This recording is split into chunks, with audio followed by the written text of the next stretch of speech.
Hello everyone, I want to do another quick hit video on how to rank something with conditions. There's no rank if formula in Excel. I think they may have added it in the most recent versions, but in most of the ones I've seen and used, it doesn't exist.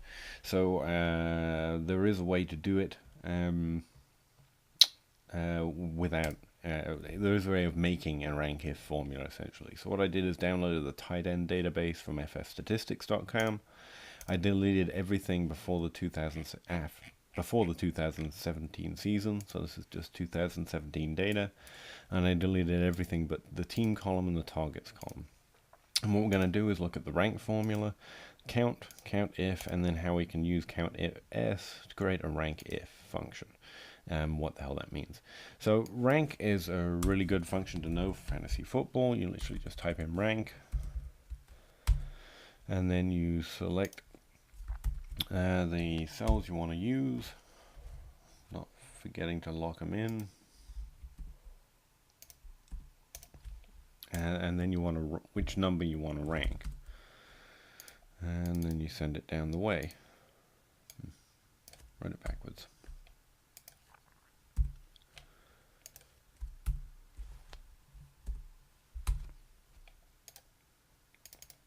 And it ranks them, like which is the highest number, which is the lowest number. So that's really useful, but not useful if you want to know like which of the Kansas tight ends had the most targets, which of the Kansas tight ends had the second most targets. This is just ranking the entire row, right? So what we're going to use is count to create a rank if function. Rank if they're on the same team. The count function is another simple and yet useful one, where you just select a row of cells and ask it to count them, and it tells you how many values are in there. If you want to use countif, also useful for a variety of different things, you just type if on the end of it, and then it gives you this criteria column right here. And again, if you click FX, they're actually descriptions, but still. And so you can say count if the number happens to be 88. Not. Okay, how many are in there? 120.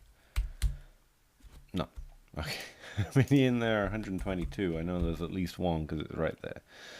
And you can also do different clauses like greater than or equal to, or so on and so forth. But we want something a little more sophisticated than that. We have to rank with multiple clauses, and that's why we put the S on the end of it. So what we're going to ask it to do, I've got it written out here, is the clause range, which is literally what do they all have to have in common.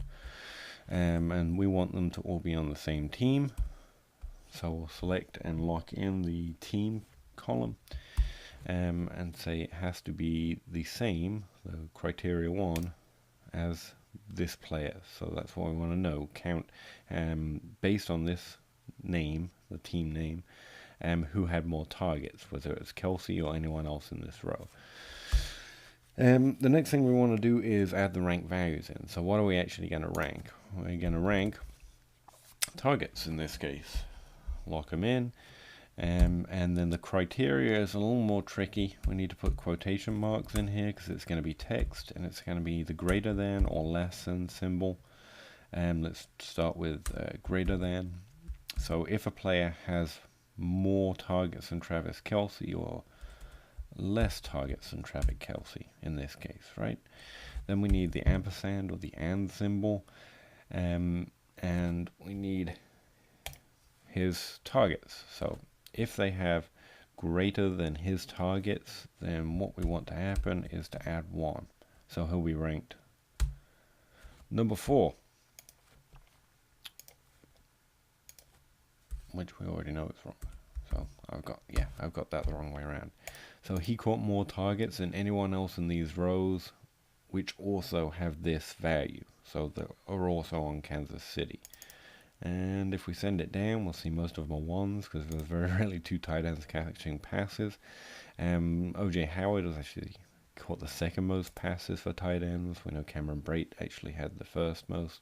We can already guess, and so on and so forth. So what we've created is a rank if formula, where if we sort by team, So these are just Arizona tight ends in 2017. We see who caught the most, the second most, third most, and fourth most values. That comes in handy in a few different ways when doing fantasy football, not just with targets, but with anything we want to rank. And if we want to get slightly more complicated here, I'm right at 5 minutes, but I think I have. If we combine team and year, not everything's a formula. So we do team and year.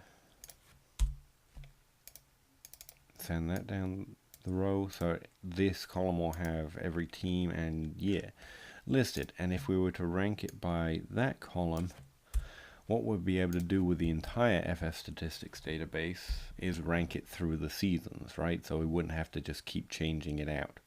And that's useful when dealing with 2 or more clauses in the clause range. We could also do whatever else we wanted, whether it was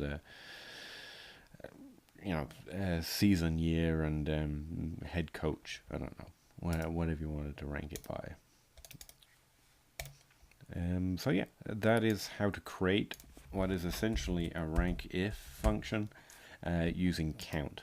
And again, that just comes in handy when, especially with ranking, using sheets and fantasy football stats. I use it a variety of different ways as some of the answer videos I come up with, so I'm just going to refer you to this if I'm ever using it, so I don't have to slow down to explain it.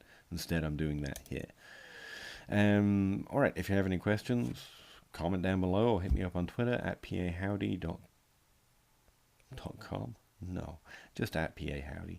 And I'll try and get back to you. Thanks very much.